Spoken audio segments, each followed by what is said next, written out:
Blue Mountain, Alabama, tucked into the foothills of the Appalachian Mountains and wrapped in the haze of red dust and cotton mill smoke, where children ran barefoot past rows of shotgun houses, and everyone's business was everybody's business.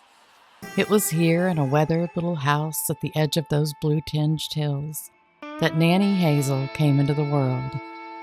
Nearly 50 years later, that little Alabama girl, now a grandmother, would calmly, and with a smile on her face, confess to a detective in Tulsa, Oklahoma, that she had poisoned her husband.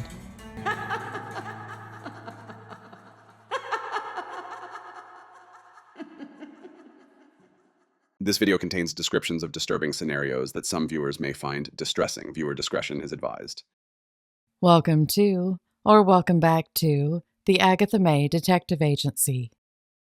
I'm Agatha May, and tonight's story is the first episode in Laced, a new series about poisoners from the 19th and 20th centuries. Our first story has been told time and time again, passed down in books, documentaries, and countless blogs and podcasts. But I've learned that not all of those versions got it right. I feel as though copies have been made of copies, and there hasn't been much fact-checking happening between the copies. So for this episode, we're going back to the source, digging into the original 1954 newspaper reports, the ones that captured the moment that the truth about Nannie Hazel Bragg's Harrelson, Lanning, Morton, Doss began to seep through the cracks. Once upon a time, because all good horror stories start that way, in the faraway land of Blue Mountain, Alabama, a baby girl was born on November 4th, 1905, to James and Louisa Hazel. They named her Nancy, but called her Nanny. Such a sweet name, reminding one of a beloved grandmother who wears sensible shoes and comfortable cardigans, who always has cookies in the jar and peppermints in her purse.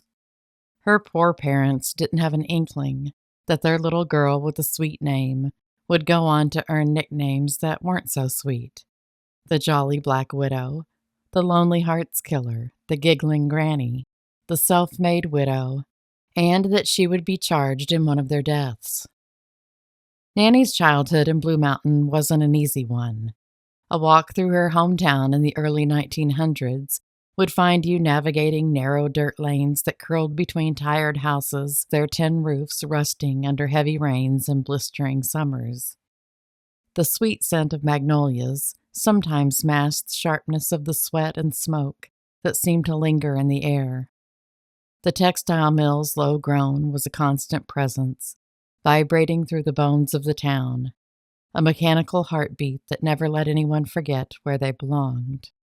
Often, dreams in Blue Mountain faded like the mist at sunrise, slipping quietly into the soil, leaving behind only a lingering sadness that soaked into every cracked wall and crooked step. But Nanny had dreams of escaping. The Hazels were farmers, which meant little Nanny was put to work early. She didn't receive much of an education, at least not the book-learning kind. It was said later that as an adult, she had a 6th grade education. Her education was more along the lines of gathering eggs, milking cows, and chasing goats out of the vegetable patch. She learned how to cook and clean, although I don't think that arsenic-laced coffee was part of her domestic education. When Nanny was 7, she was in an accident involving a train. Most current accounts of the accident are that she was traveling in a train when it suddenly stopped, resulting in her head hitting a metal bar. But in 1954, she gave an exclusive interview to the Tulsa World newspaper, and her train story was this, quote, "I remember it very well. I was in a buggy. The train hit it and it overturned. I'll never forget crawling out from under it and running to my father, who was with me." End quote. However the accident occurred, Nanny claimed she suffered from headaches, blackouts, and depression as a result of it. She would later blame this accident for her mental instability. Perhaps mental instability is too genteel of a description. Nanny was a lunatic. The patriarch of the Hazel family was said to be controlling, abusive, and generally hated by the entire family. There was no wearing makeup or pretty dresses for Nanny, because her father believed that as long as she looked plain, men wouldn't molest her. Father Hazel didn't just want Nanny to look plain, he wanted her to live plain as well. He banned her from dances, parties, and basically anything that could resemble fun. But our girl Nanny, she had a secret stash. Romance magazines from her mother, filled with dreamy men and steamy tales. She'd sit in the shadows, flipping pages, and imagine her Prince Charming. When Nanny was 16, she finally got to leave the farm and go work in the big wide world, and by big wide world I mean the cotton mill. Not exactly glamorous, but it came with a paycheck and bonus, a fella named Charlie Braggs. Now, was Charlie a dreamboat who swept her off her feet with a single smoldering glance? Or was he just the closest willing body who could legally help her escape the dreary existence of her home life? Who's to say? But on May 8th, 1921, Nanny and Charlie were married. So Nanny packed up and moved in with her new husband and his mother. Well, that already sounds like it could be a really bad idea. According to various accounts, Nanny's mother-in-law wasn't what you'd call nice or pleasant or fun to be around. If her soul had a flavor, it would be spite and vinegar. But did she make Nanny's life hell, or was it the other way around? Regardless of her mother-in-law's disposition, it didn't seem to affect Nanny and Charlie's grown-up time, because they had 5 kids in rapid-fire succession. But marital bliss was not in the cards for Nanny and Charlie. Tragedy struck the couple after only 2 years of being married. 2 of their young children died mysteriously after eating breakfast. The official story was food poisoning. The unofficial story? Nanny was cooking up more than just grits. She denied that she ever hurt any of her blood relatives, but that didn't stop the rumor mill from churning out the story that the food was only poisoned because Nanny put the poison in there. According to an interview in the November 29, 1954 edition of the Tulsa Tribune, Charlie recalled the children of theirs that had died. Quote, "One of them died right after she was born, and the other 2 died when they were young, and some of the neighbors said there was something funny about the way they died because they turned black so quick." End quote. Well, you think, Charlie? Charlie also waxed nostalgic about his marriage to Nanny. Quote, "I don't recollect the month we got married. She was a pretty girl, good built, and a lot of fun. Our marriage started off pretty well, but after a couple of years she started going off. She'd go to her folks or off with someone, and I'd have to get her back. About 8 years of this was enough. I decided it was all off when she came to our house with a man with her. I called her daddy and said for him to come get one of the girls. I had decided to keep Florine, the oldest. Her daddy came and got the other." End quote. Charlie also realized that he might be married to a murderess. Quote, "Some of my folks warned me about her, and when she got mad, I wouldn't eat nothing she fixed or drink nothing around the house. She was high-tempered and was right mean." End quote. Nanny and Charles were divorced in 1928, according to Nanny, but Charles remembers it as being 1929. Nanny moved back in with her parents, presumably to stew in rage and dreams of revenge, and started working at the cotton mill again. Sadly, this time the job didn't come with a husband. But a girl's gotta have a love life, right? Enter the Lonely Hearts Club. All of the current write-ups on Nanny indicate that she met her remaining 4 husbands through the personal ads, or the Lonely Hearts newspaper columns. But when I went back and looked at the original articles about her, she definitely found at least 3 of her husbands through a Lonely Hearts Club. Now, for all of you who are young enough to still be able to get up from sitting on the floor without having to turn over and get on your knees first, a Lonely Hearts Club was the original dating app. You paid a subscription, and you were sent information on eligible suitors. Then, much like today, you and your matches would correspond until you deemed it necessary to meet in person. Nanny subscribed to one of these clubs and started receiving her list of eligible bachelors. To normal people, it was a list of potential husbands. To Nanny, it was more like a hit list with polite introductions. And wouldn't you know it, it worked, because it wasn't long before she snagged her next unlucky fella. Robert Franklin Harrelson. Robert Harrelson, Frank as he was known, married Nannie on October 22, 1929 in Etowah, Alabama. It was the dawn of the Great Depression, and while the world was falling apart, Nannie was slipping into what would become her longest marriage. The couple settled down in Jacksonville, Alabama. No children came from the union, but plenty of bad blood did. Nannie would later claim Frank was a drunk, mean-spirited, and unpredictable. Still, she managed to keep him alive for 16 years, which, by her standards, was a record. But in 1945, Frank's luck ran dry. Stories told in the decades since have painted Frank as a monster, some claiming that he raped Nannie the night before she laced his whiskey.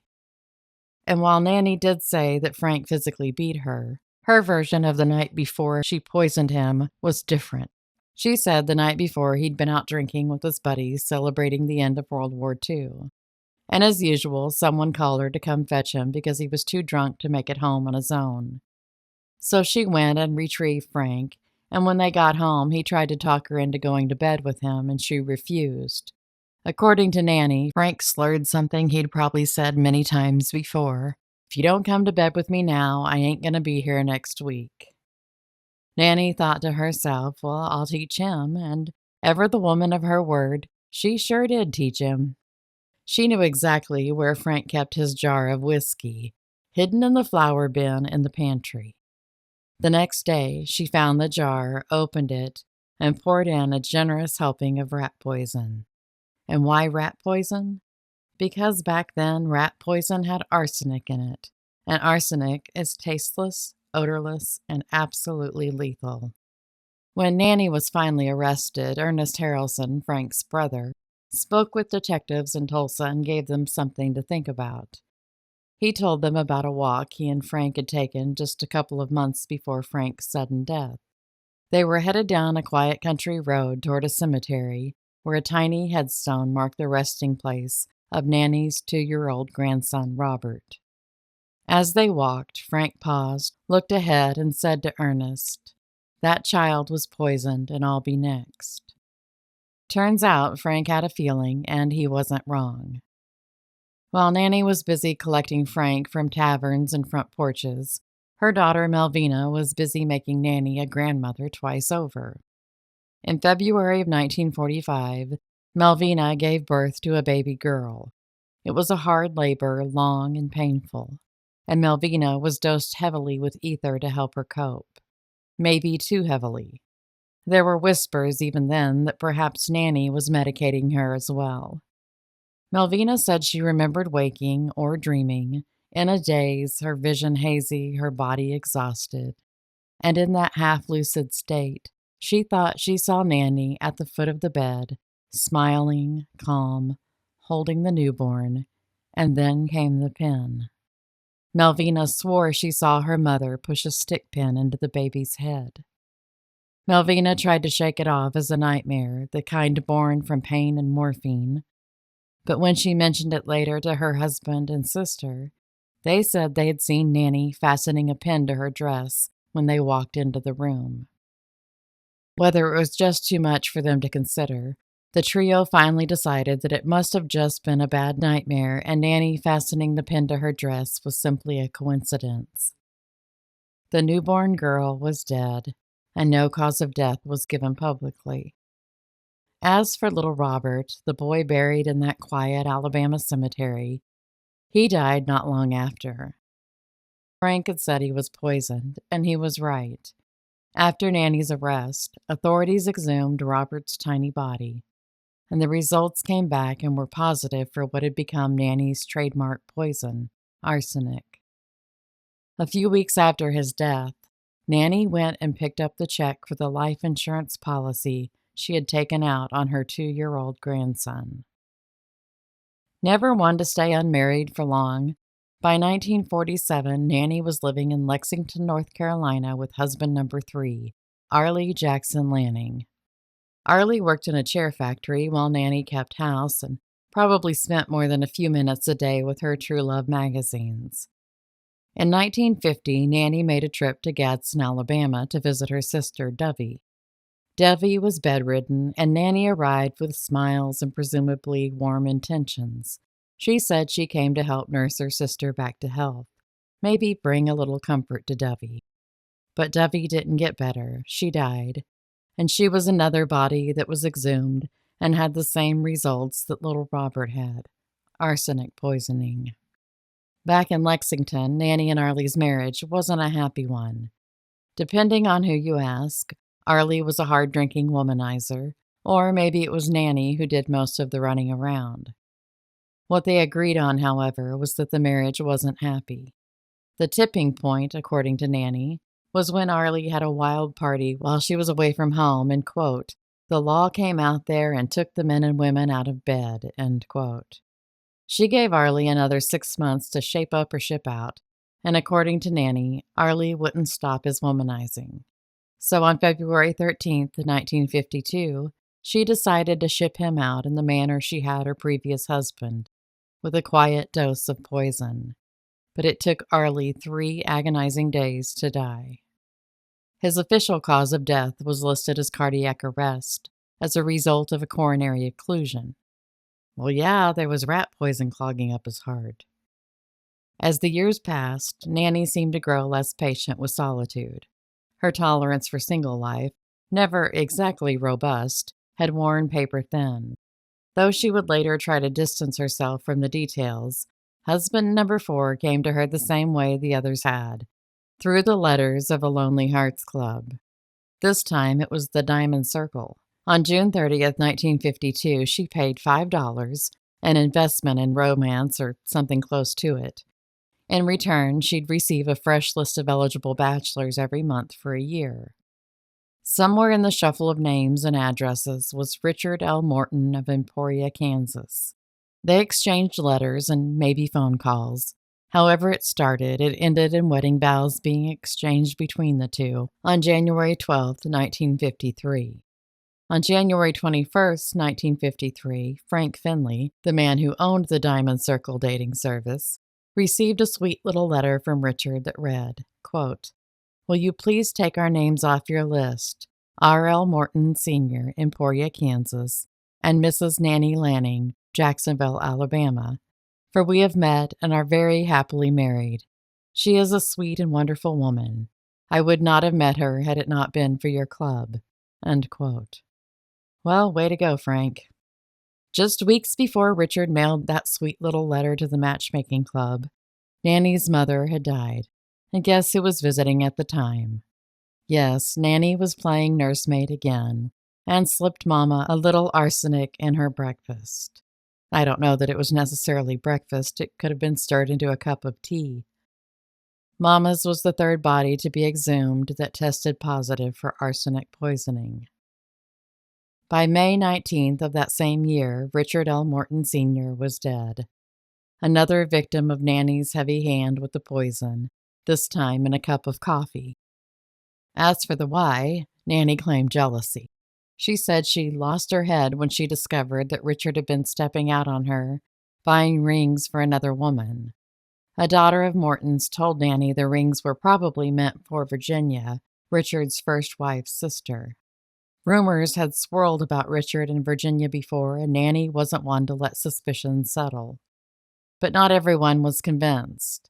Harry Steig, the homicide captain who helped pull Nanny's confessions into the light, thought differently. Quote, "We believe that he bought the rings on time and then pawned them to raise money to follow her to North Carolina. His wife got the idea, however, that the rings were for another person." End quote. Nanny stayed in Emporia a mere 10 days after Richard died, just long enough to collect the life insurance. She then headed back to North Carolina.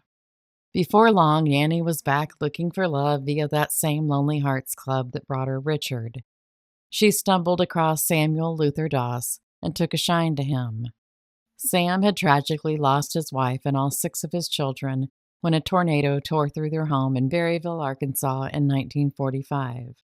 He had made his way to Tulsa and worked for the State Highway Department when he and Nanny began corresponding.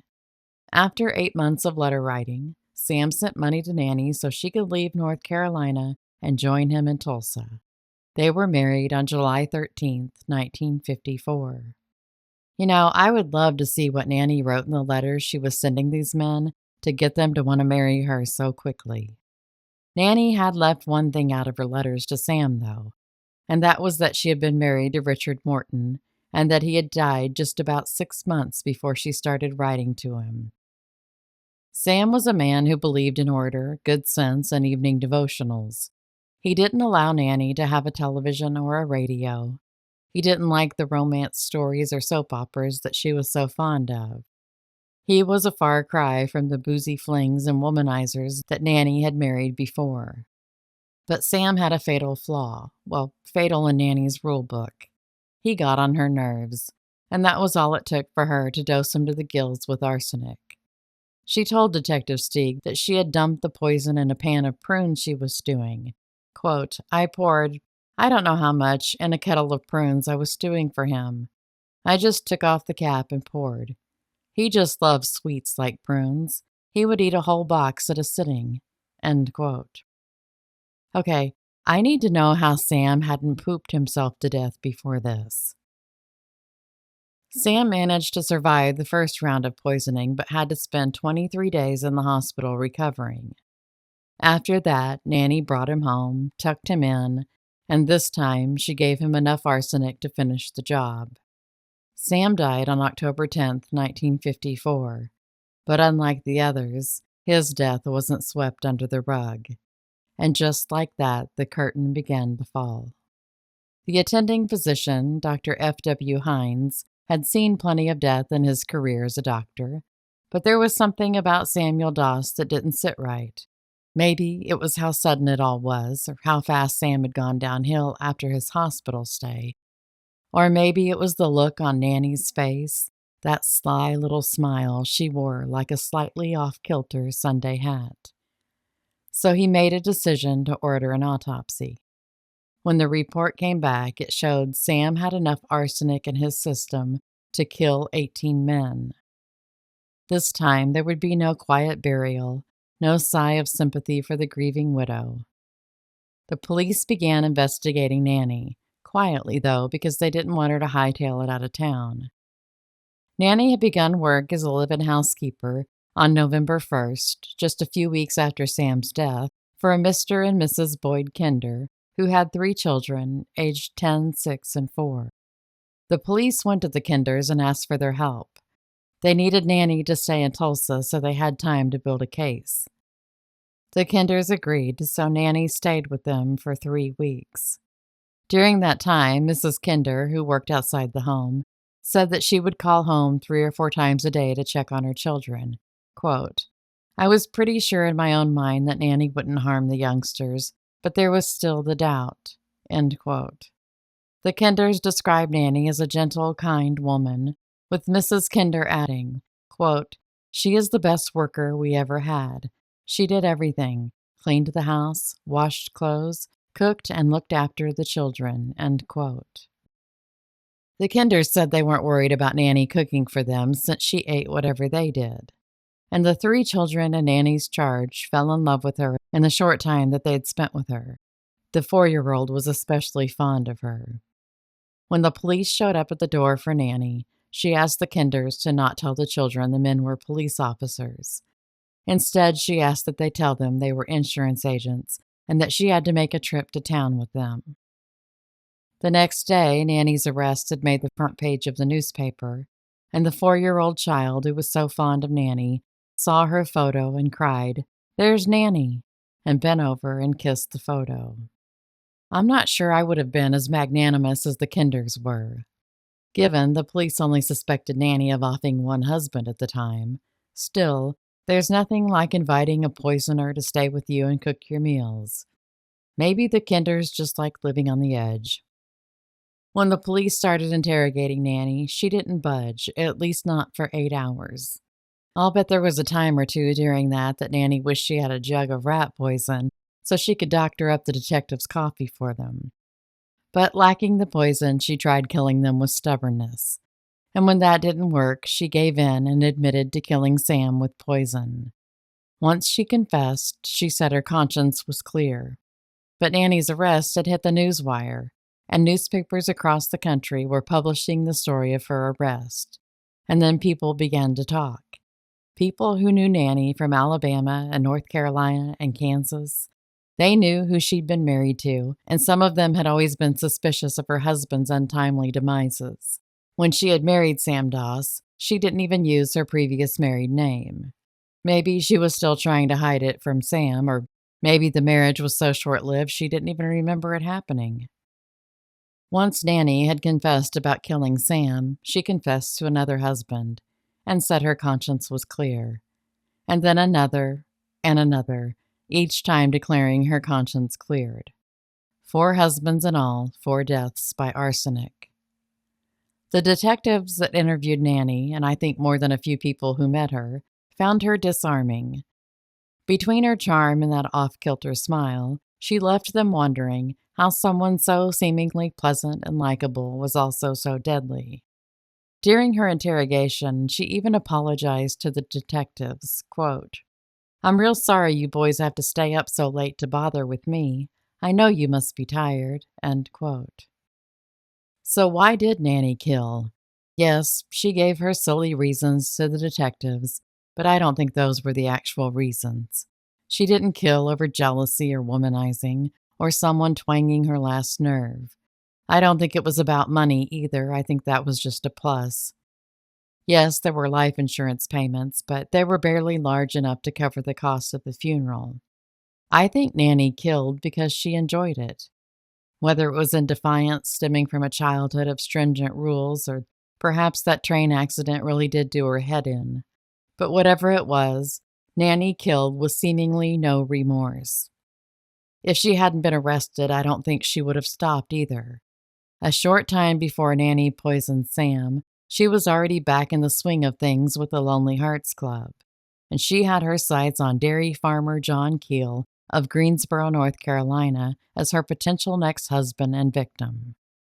She and John had begun corresponding a few days before Sam died, and Nanny had even mailed John a cake a week or so before she was arrested, fortunately unlaced. After hearing of Nanny's arrest, John had this to say, quote, "I'm mighty proud she didn't come down here," end quote. And now in that smoky room in a Tulsa police department crowded with men, after decades of smiling and baking cakes that went down a treat with her own special blend of coffee, sending husbands and family members to their early grave, the ever-smiling grandma was about to face something she'd always managed to dodge: consequences. Nanny entered a guilty plea, and on June 2, 1955, was sentenced to life in prison. She would spend her remaining days in the Oklahoma State Penitentiary as prisoner number 57064. 10 years to the day of her sentencing, Nannie Doss died of leukemia at the age of 59. Thank you so much for joining me for the first episode of Laced, where we dive headfirst into the stories of women from the 19th and 20th centuries who chose poison as their method of elimination. If you enjoyed today's episode, be sure to subscribe, leave a comment, and share it with someone who loves a good true crime deep dive. Don't go too far, because the next case in this series is coming soon, and it is just as deadly. Until then, stay safe, be happy, and maybe don't accept that cup of tea.